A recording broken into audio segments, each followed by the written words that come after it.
You have to say that GravaStar has the coolest designs. This is GravaStar Mars Pro. It's a Bluetooth speaker, if you're not aware what that is. Put it on the shelf. I've took all my GravaStar toys because today we're talking about GravaStar keyboard.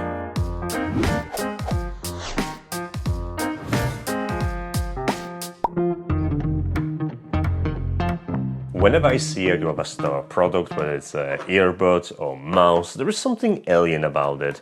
I really like what they come up in terms of the design because it just looks unusual, and I have an eye for that. So when a couple of weeks ago they sent me the GravaStar M2 mouse to review, I was quite happy because I knew what's going to follow next. They couldn't just release a mouse and leave it there.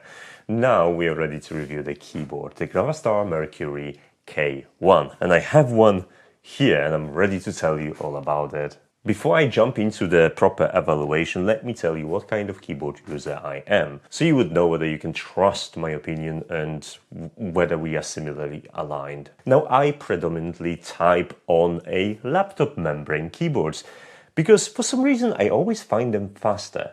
It's not that I didn't try mechanical keyboards. I've got the ones from Razer and the Rockart, and they're quite expensive, but I like them for productivity and gaming reasons.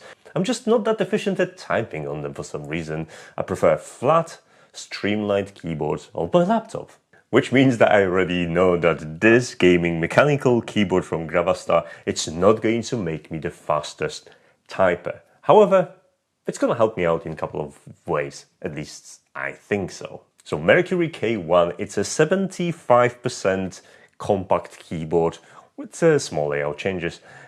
It's very nice. It doesn't have a numpad, but it has a function row keys, and you'll find most of the keys on the keyboard itself. It comes with mechanical switches. Those are MX compatible switches. They're labeled as GravaStar. I have to look it up.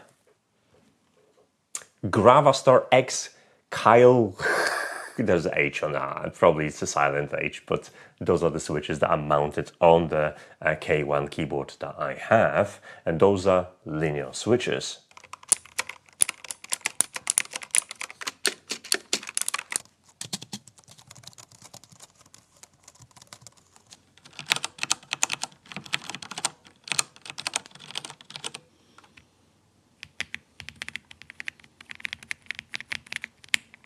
Each key has the RGB light because it's a gaming keyboard, so obviously it's gonna have that. So those are individually addressable RGB, but it's not the only highlight because it has like a nice bottom glow on it too, which looks pretty funky. And in terms of connectivity, it's available for Windows and Mac. There's a nice switch at the back that you can switch between two layouts. And you can use it in a wired state. You can use it with a wireless 2.4 GHz dongle and via Bluetooth. Included battery is 8,000 mAh, which gonna last you weeks. Obviously, this is dependent on how intensively you're gonna go down on the lightning effects. And apart from the standard keys, it also has a volume knob that you can use to increase, decrease volume or mute your sounds. That's nice to have. But the thing that stands out the most, it's the design and how heavy this is. This is actually made from aluminium. So the keyboard is pretty heavy and it has absolutely no flex. I can drop it, I can whack it with a hammer and nothing's gonna happen to it. Another thing is that all the keycaps and the switches are easily replaceable, and GravaStar was even kind enough to include a nice removal tool, which I've tested promptly. So in short, it's compact, it's high quality, and I really like it. So let's talk about things I don't like it. First of all, the volume knob cannot be remapped to anything else, so if you had plans for that, forget about it. Unfortunately, it's volume permanently. Second of all, if you already have GravaStar M2 mouse, then you'll have to consider one thing. There are no unifying adapters, and you'll have to make extra space for your USB dongle if you're planning on using both accessories in the low latency mode via wireless connection. It's a bit of a bummer. I wish they would have just a single dongle that you can use, but you can bypass it because both peripherals work really nice via Bluetooth anyway. Unless you want to take things to the next level and use it for gaming and take advantage of that, then you'll have to sacrifice additional USB Type A port on your computer. The second thing, which annoys me personally probably more than most of you, is the fact that I am in UK and this keyboard is only available in the US international layout, meaning that I can't really change it easily when ordering. You would have to figure out this on your own, how to do it. I'll explain that in a second. Since the keycaps and key switches are replaceable and compatible with 2 or 5-pin MX switches, you'll be able to swap them. GravaStar actually included a couple of extra spare switches just in case, and I've tried to swap it over. It takes approximately 10 seconds to replace the switch. It was super easy. Just pull it out, put new one in, and you are done. Now, with that said, they don't sell any spare keycaps, and this is where I was going with when it comes to replacing or filling in for the keys you like. The keys that I'm missing, they are scroll lock and print screen, and I'm particularly missing print screen. And I know there are shortcuts for snipping tool. I hate that thing in Windows. I'm using a green shot, and there is just simply no other way of taking screenshots, okay? And I really like my print screen for that. Scroll lock, I don't miss that much, so that's fine. You could order third-party keycaps and replace all of them to whatever configuration you want and then use the software to reconfigure the entire keyboard. This is all obviously possible, but it's a lot of hassle. I wish GravaStar would sell keycaps that are from different layouts so you could kind of combine the layout you want. That would be really nice. But considering the fact that you can replace every keycap and the switch, this keyboard is probably for life. I've mentioned at the beginning of the video that I like mechanical keyboards for productivity tasks. So whether I'm editing a video, doing some messing around on the computer, or gaming, yeah, mechanical keyboards are all the way and I really like. These mechanical switches from GravaStar sound really nice. They remind me of Pebbles. I found them to be ideal for editing. However, there is one slight problem that I didn't anticipate. If you take a closer look, the keycaps don't have the usual labels on top of the keycap, but on the sides. Obviously, that will help you in terms of wear and tear because you'll never kind of rub them off and the keycap is going to be useful for much longer. But sometimes when the highlight isn't on, I am not 100% sure which key is which because it's hard to notice those labels without them having a highlight on. So this is one disadvantage. But as soon as my hands touch the keyboard and I know where the hand is placed, then I'm absolutely okay and the muscle memory is taking over from there. When I was testing my typing speed to see how quickly I could get used to this, on my first pass I hit about 46 words per minute, which is more or less what I'm capable of on a new keyboard. And I'm slightly faster on the flat keyboards like from my laptops, and I'm able to hit anywhere between 60 to 70. But, like I said, that was the first time me trying it out, and muscle memory took over pretty quickly. The shape of individual keys helped me too, because I like bigger enter, which is not taking more than one row. I like bigger backspace too, and the shifts are quite generous, so I found that to be very convenient and very similar to what my hands are used to. But since this is not my favorite keyboard for typing, I quickly switched over to gaming. I like reviewing gaming accessories because it gives me opportunity to play some games, even if I'm playing CS against bots. I just don't game often enough to sit in front of a computer and do that. When I have a spare moment, it's usually PlayStation and a controller. So when I have to do it for the review, I'm more than happy to accommodate. And to be fair, I sucked. I sucked against bots and I sucked in Helldivers too, and there is no way I was going to finish that level on my own. No one wanted even to play with me, they know I am so bad. But it wasn't because of the keyboard. The keyboard actually felt pretty comfortable for gaming.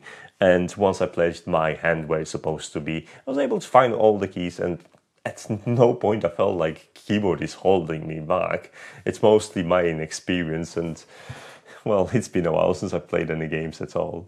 And to completely ruin my reputation, at first I was using it in a Bluetooth mode just to see if I'm gonna have any problems, and I actually found myself conveniently playing all the games and feeling like, yeah, this is alright.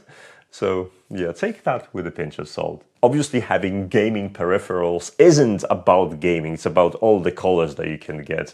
So this is a nice transition into the RGB LEDs included. There's a nice glow around the keyboard that illuminates the surface, and each key is individually highlighted, which you can use the GravaStar utility to configure your keyboard. Now, in terms of lighting effects, you could assign different colors to different keys, but that's probably the most tedious way of doing it. I so much prefer simply just selecting one of the dozen or so different animations that I'm going to apply to the entire keyboard and just enjoy it this way. These can be customizable further by selecting colors that you want and the effect to match. And honestly, at this point, I'll be happy. However, additionally, you can use a music mode in which a Windows system sound is going to be used to generate different animations, and there's like 10 of them, and dynamically change your lighting on the keyboard using the Windows system sounds as input. So there are plenty different options that you can set on this keyboard and make it look yours. Gamers won't be disappointed. How about from the practical side? What's the software like? The biggest problem of that software is that you're unable to trigger your layouts based on the programs you're using. I'm used to that. I'm used to automatic switching between different functions on the key depending on what kind of software I'm using on the computer and it's in focus, but this isn't available in here, and you'll have to remember to switch your profiles if this is something you desire. Thankfully, you can create, export and save profiles, so that's easy management, and you have up to 4 layers of different functions to assign to individual keystroke. Now, first 3, the obvious default, function 1 and function 2, using with different keys as function, but there is also a tap option. And honestly, I had to Google that because I wasn't sure what that is. And apparently, it allows you to map different bindings to consecutive taps on a keyboard. So for example, if you tap twice in a quick succession on C, you can map that to Ctrl-C and you will have a copy command instead of trying your fingers with Control. And to make sure it doesn't happen automatically, there is a global threshold for the timings between the key taps that you can set to your preference. By this point, you know what to expect. However, this isn't the only keyboard. Now, this particular model will set you back to $129.95. Head to the description for additional code so you can get a nice discount, but there are 2 more variants of this. You can have a light version that doesn't feature the light bar at the bottom and the volume knob, and it has some slightly different features, but it's going to be $40 cheaper. Or you can go all in and get yourself a nice cyberpunk edition that will cost you $179.95 with awesome keycaps that are translucent and legs borrowed from this little creature. Honestly, looks funky, and yes, I can totally see it on my desk and have others asking questions about what the hell is that. In conclusion, as you can see, GravaStar is slowly taking over my desk. They make really cool looking accessories, speakers, earbuds, and now gaming accessories, which I really like. And honestly, I'm absolutely having a blast with this keyboard. I love it, and it's a part of my setup, mostly because it doesn't take that much space. I do miss the numpad from time to time, but in terms of clutter-free kind of placement on desk, it takes very little time, and right now my Razer and Rocket keyboards are gathering dust. So if you are looking for a keyboard and have some money to spend and you want something fantastic, grab yourself a nice Mercury K1 and maybe bundle it up with a Mercury M2 mouse, and you'll have a nice set of peripherals that everyone's going to be asking questions about. So big thanks to GravaStar for sending me this by review. If you want to know more, check out the description for links and a coupon code that is gonna knock the price down for you a little bit more. As for now, I do not have a posting schedule, so if you want to know what's next, then hey, use YouTube tools provided to subscribe, all that stuff. There are also a couple of social media links down below. Consider following me there if you want to start a conversation with me and see what I'm up to. So big thanks for watching, and see you in the next video. It's time to write something up. Nice.